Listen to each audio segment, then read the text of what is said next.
L'ancrage. Pourquoi cela va devenir de plus en plus important de s'y atteler?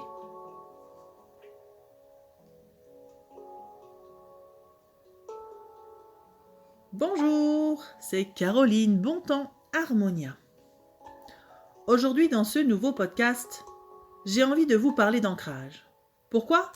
Parce que les énergies du ciel sont telles que nous avons besoin de le travailler tous les jours pour ne pas se perdre. Ici, je vais vous donner plusieurs infos. Je vais répondre aux questions suivantes. 1. Qu'est-ce que l'ancrage? 2. Pourquoi le travailler? 3. A-t-on tous de la terre en nous? 4. Est-ce que 2023 a de la terre? Et 5. Quel exercice simple pratiquer pour être plus ancré? Donc c'est parti pour la première question. Qu'est-ce que l'ancrage? Quand on parle d'ancrage, nous parlons souvent du chakra racine, situé au niveau du périnée, qui est en contact direct avec la terre mère. Le chakra est un centre énergétique. Nous avons beaucoup de chakras dans le corps, mais nous parlons plus souvent des 7 principaux. Or, il faut savoir qu'il n'y a pas que le chakra racine qui correspond à l'ancrage. Dans les 7 principaux, justement, il y a le chakra sacré, qui est situé dans notre bassin, notre hara, le siège de notre énergie vitale, de notre énergie sexuelle, et il y a aussi le chakra du plexus solaire. Tous les deux, donc, avec le racine, donc au final, tous les 3 sont reliés à la Terre. Le mot ancrage peut nous faire penser à l'ancre du bateau. Pour que le bateau se stabilise, il jette l'ancre au fond de l'eau et celle-ci vient s'accrocher, se planter dans le sol. Cette image peut vous aider pour faire de même pour vous. L'ancrage, c'est aussi la matière, c'est notre corps physique. Nous parlons d'ancrage de plus en plus car nous parlons de plus en plus de nos capacités extrasensorielles, c'est-à-dire nos capacités à communiquer avec l'invisible. Et ces capacités que tout le monde a par différentes manières peuvent nous faire monter très haut, comme le ballon que l'enfant a lâché et qui va voguer dans les airs sans réelle direction. Être ancré permet d'éviter justement de s'envoler. Être ancré permettra de communiquer avec l'invisible en toute sécurité sans se perdre. Cela m'amène à la seconde question. Pourquoi le travailler? Car si de nature vous n'êtes pas ancré et que vous commencez à explorer la multidimension sans être sécurisé, sans avoir travaillé, oui, j'insiste sur le fait que lorsque l'ancrage n'est pas travaillé, on peut se perdre. Mais même dans le monde visible, ne pas être ancré, c'est ne pas mettre dans la matière. C'est rester dans ses rêves, sans jamais mettre en œuvre vos envies ou vos désirs. Par exemple, vous avez envie de peindre, car vous aimez la peinture, les couleurs, et là, vous commencez à vous imaginer en virtuose des mélanges, mais sans jamais passer à l'action. De laisser cette envie, ce rêve dans votre esprit, montre un manque d'ancrage. Vous n'avancez pas. Alors, quand vous voyant un spécialiste des mélanges de couleurs, puis en allant acheter le matériel et en commençant à s'exercer réellement chez vous, sur des feuilles, du carton, avec des pinceaux ou vos doigts, vous commencez ainsi à créer, donc à mettre dans la matière, dans le visible, vous développez ainsi votre ancrage. Car l'ancrage, c'est la création dans la matière, dans le visible, de vos idées qui sont nées dans votre esprit, dans l'invisible. C'est le yang au service du yin qui nous amène un parfait équilibre, le symbole du Tao. Troisième question, a-t-on tous de la terre? Je parle de l'élémentaire. Dans ma pratique chinoise, dans les éléments, il y a l'eau, le bois, le métal, le feu et la terre. Donc, je parle de l'élémentaire que certaines personnes ont naturellement à plus ou moins gros pourcentage et que d'autres n'ont pas du tout. Donc, dans ma pratique, Quand on regarde notamment avec l'astrologie chinoise appelée Bazi, le profil énergétique d'un individu, nous pouvons voir les éléments qui le composent et les éléments en manque. De savoir cela permet de se concentrer efficacement sur ce que l'on doit travailler sur nous pour être plus en équilibre.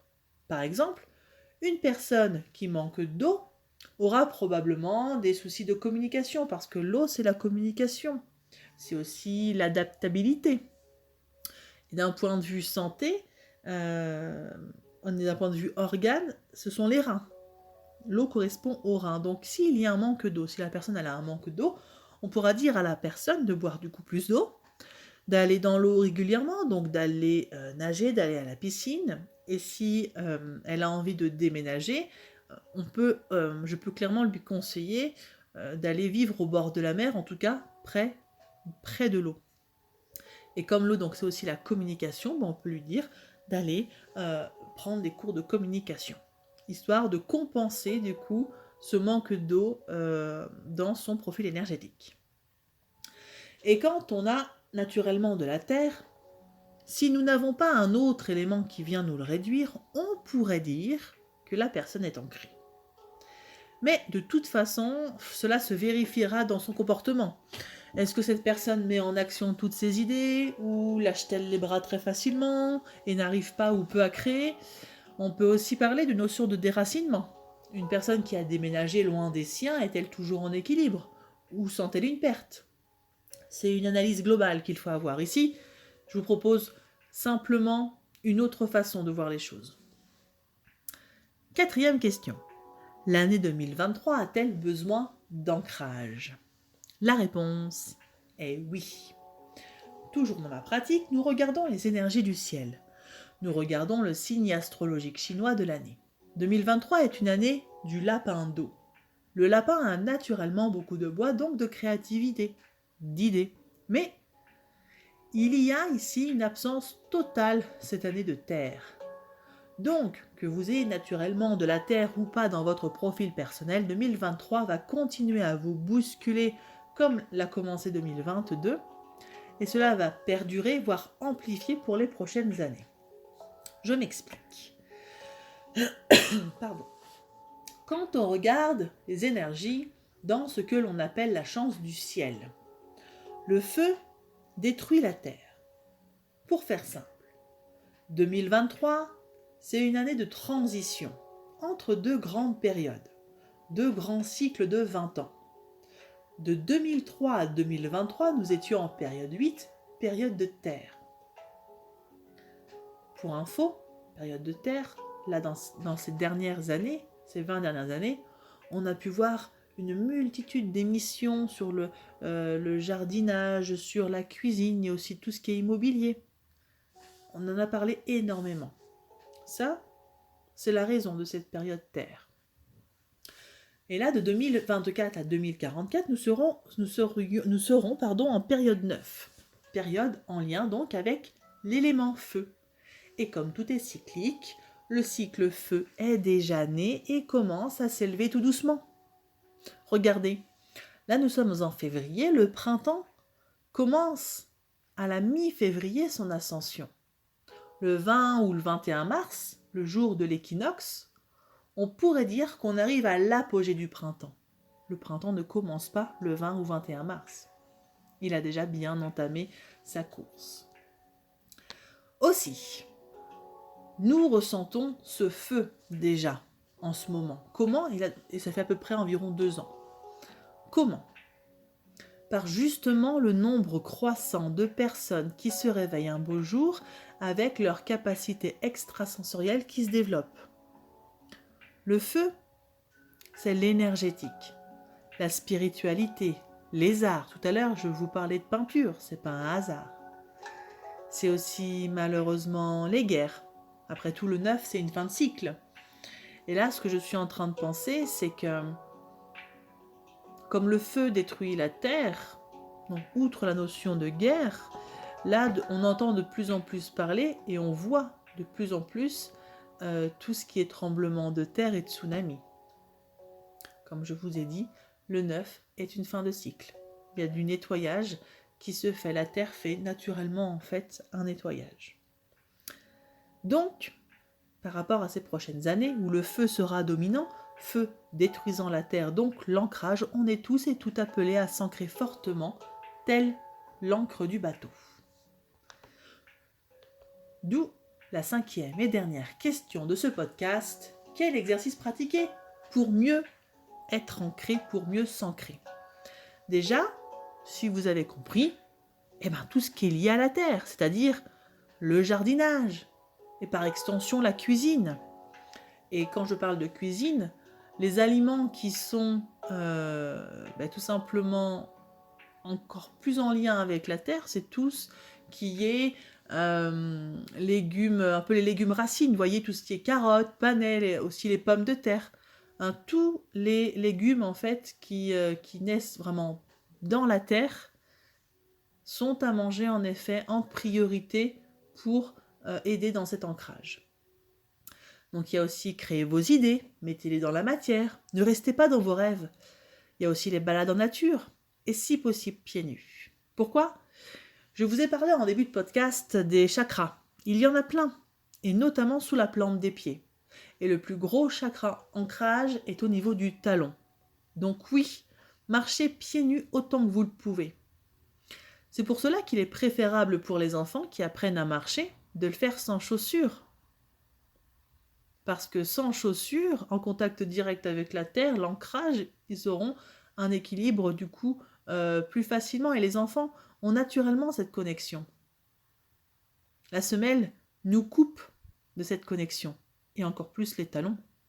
Après, évidemment, je ne dis pas qu'il faut bannir chaussures et talons. Mais dès que vous le pouvez, marchez pieds nus. Là, vous voyez, ce serait mon conseil principal. Et au moment où je rédige en fait ce podcast, où là je suis en train de vous donner toutes ces informations, je suis bel et bien pieds nus. Et au final, c'est ce qui m'inspire du coup en même temps un changement d'image dans le visuel du podcast. Bref. Il y a aussi de nombreuses méditations sur Internet qui existent. Essayez-les. Essayez-les. N'hésitez pas à changer de personne qui en propose, car quand on débute, quand vous débutez, c'est bien en fait de changer parce que chaque personne a sa propre énergie, ses propres mots. Peut-être que la technique par exemple des racines sera peut-être plus facile à faire avec telle personne qu'une autre. Moi pour ma part, à partir de demain, donc mardi 28 février, en Savoie, je propose à 12h30, pendant la pause déjeuner, entre 30 et 45 minutes, des exos en fait de méditation, d'ancrage. Donc si vous êtes du côté de Bourg-Saint-Maurice, faites-moi signe. Je pense changer de lieu certains mardis, donc tenez-vous informés. Voilà, ce podcast se termine ici. Je vous remercie de l'avoir écouté. Si vous avez apprécié ce contenu, merci de liker et de penser à le partager aux personnes susceptibles d'être intéressées. Pensez à vous abonner. Chaque lundi, je sors au moins un nouveau podcast. Et go, ancrons-nous pour mieux voyager. Belle semaine à tous et toutes.